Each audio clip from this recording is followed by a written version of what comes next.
So I was interested for my master's thesis in platform cooperatives in Quebec, and I'm pursuing on this same interest for my PhD. So today I'm gonna present some of the results of this research. So first, just a quick overview on my object and data and approach.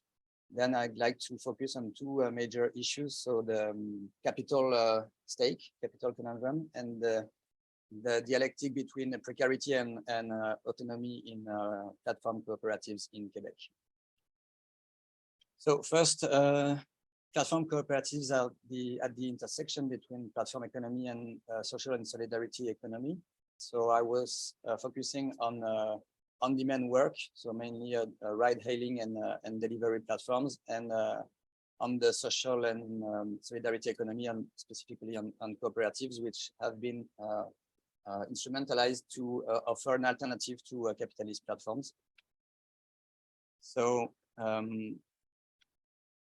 there's a very rich literature about all the stakes in the platform capitalism, and in the growing literature regarding platform cooperativism, we see that most of these papers and reports are really in favor of this new alternative form.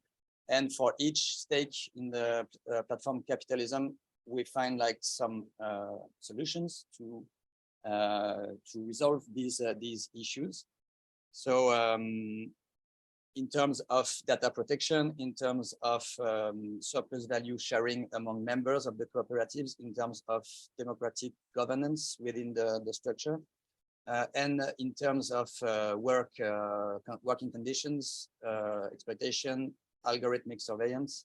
So I was wondering how did these cooperatives that are mostly integrated in the same competitive markets manage to achieve these social ambitions and economic viability. So in Quebec, there are two platform cooperatives in the on-demand work. So Eva Co-op, which is a ride-hailing application, like pretty much like Uber, and Radish, which is a food delivery website. So a bit like Uber Eats, but it's not an application, it's a website. So I made a qualitative research during 2 years in Quebec, mostly in Montreal, with semi-structured interviews, observation in the General Assembly, and also on the Telegram messagery tool they use to communicate between drivers, and also with the support staff, and even the founders contribute on this application, and also document analysis. Briefly on data, the analytical model is to understand the pressures of the environment, the quite hostile development environment on the business model, organizational dynamics, and that reflect on working and employment dynamics and conditions. And so what, in the end, what is the effect on precarity and heteronomy at work at EVA mostly? Radish was really at the early stage when I did my field work, so it's going to be mainly EVA. And compared to Uber, what does it do to workers? So EVA is an application, as I said, was created a few years ago. It operates in 4 cities in Quebec. It raised $2 million to start. Both of them are solidarity co-ops. That's a multi-stakeholder co-ops. So members controlling and managing these co-ops are the workers, and also the clients, the passengers and the clients. So that's a more complex structure, and drivers don't have all the control. And there is a different membership structure, and for Eva, the drivers and are independent contractors. So as in at Uber, whether at Radish they are employed. So the main issue for these for every platform company is to raise capital to be able to grow really fast and to achieve a network effect in order to have a service that has value for clients. So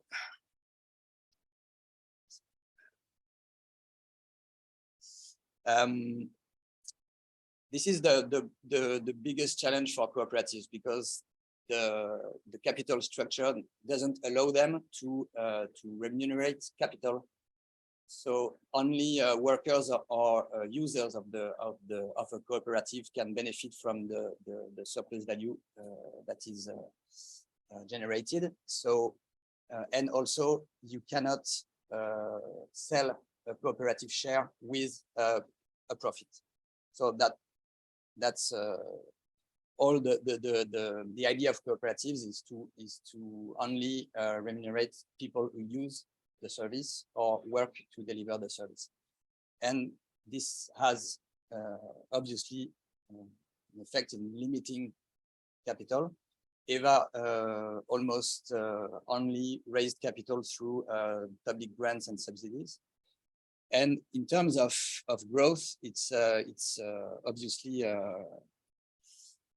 really damageable for them, as we see here in at the same moment, at the same place.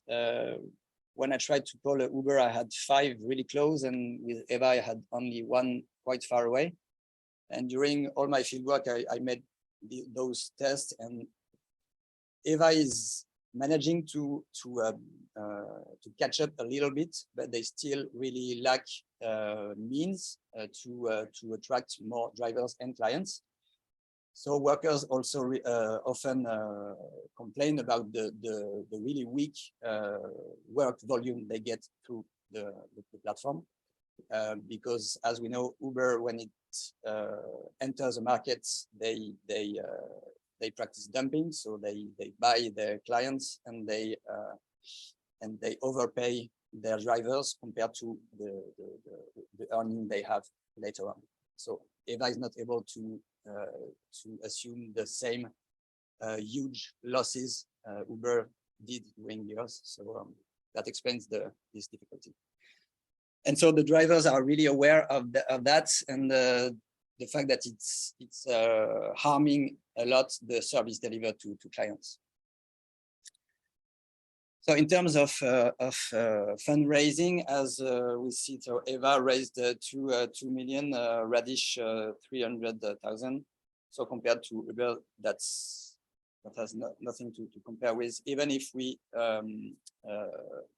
take into account the number of countries where Uber develops, it's like Uber has 300 times more money to develop in one country than Eva. So, and Uber had a really aggressive expanding strategy. I think they implemented, they entered 1 city every 5 days during 10 years, and Eva entered 6 cities in 6 years. So that's the issue we're talking about. So in the beginning, the co-op was funded by public subsidies. They also aimed to, they created a foundation to more easily attract philanthropy funds, etc. It didn't work. So they created incorporated company, so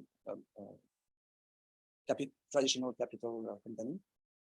To attract capital, they the brand and the app moved our property of the Inc.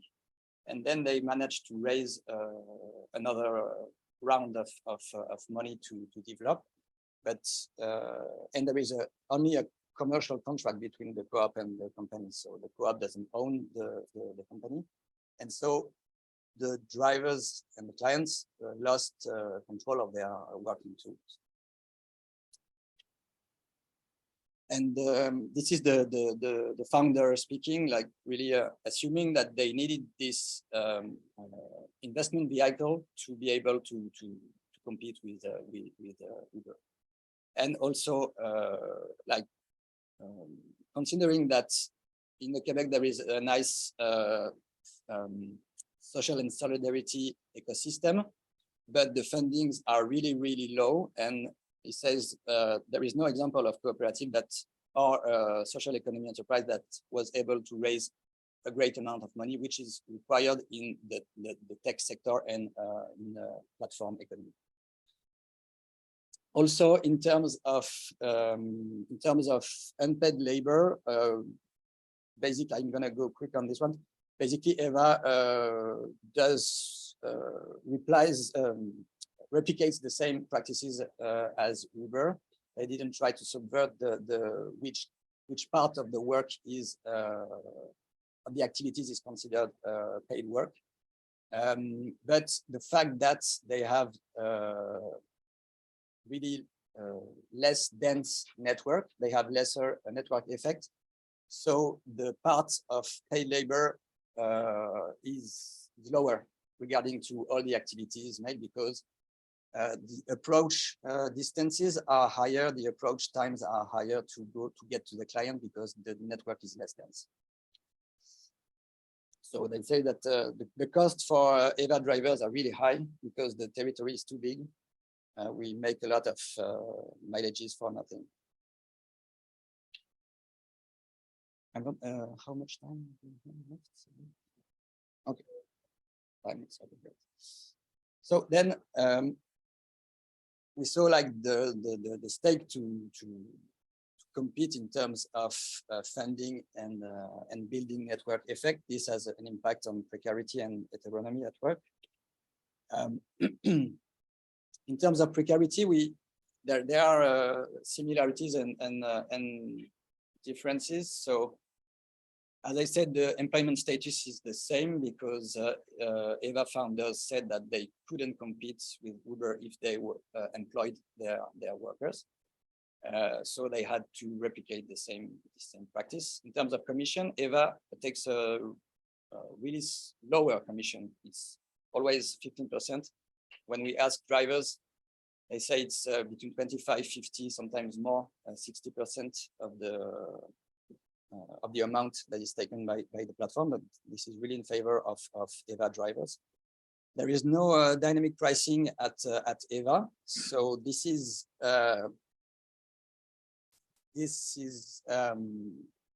benefits drivers because they can choose more freely their working hours, but this mainly makes them switch to Uber during Friday nights and Saturday nights, and they criticize the fact that it doesn't pay more when there is more demand.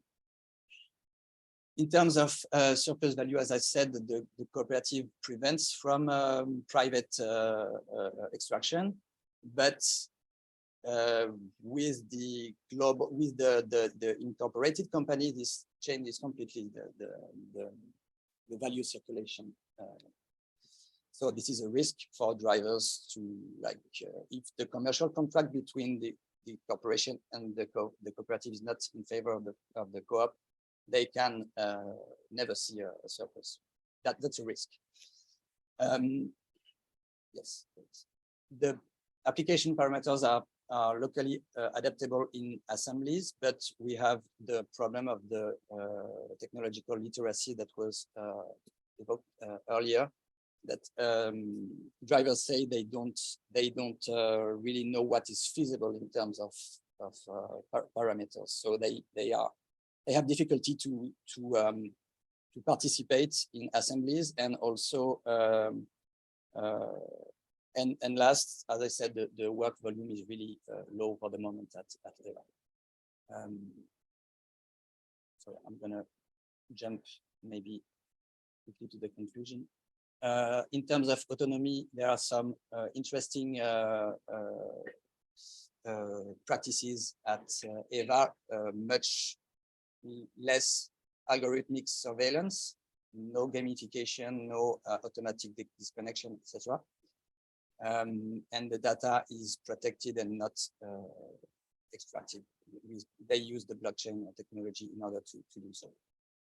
Okay. Just in terms of structures, drivers have one seat in the board to sum up this organizational chart. So they share the power with the employees of the support staff, with the clients, and also with support member like organizations outside the co-op. So in terms of weight in the boards, in the traditional work cooperative, workers would have 100%. At Rafélis, drivers have quarter of the control. At EVA, it's 1/5, and in the co-op and in the corporation, it's 0.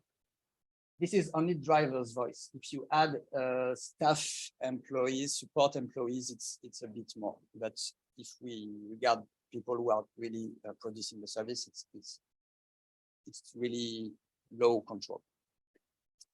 So that's why I call it a dialectic relation, is because the autonomy given by the cooperative structure could be used by drivers to participate in the decision and to reduce precarity, to improve working conditions. But they face two stakes, that they have to compete with Uber, so they have to be at attractive prices.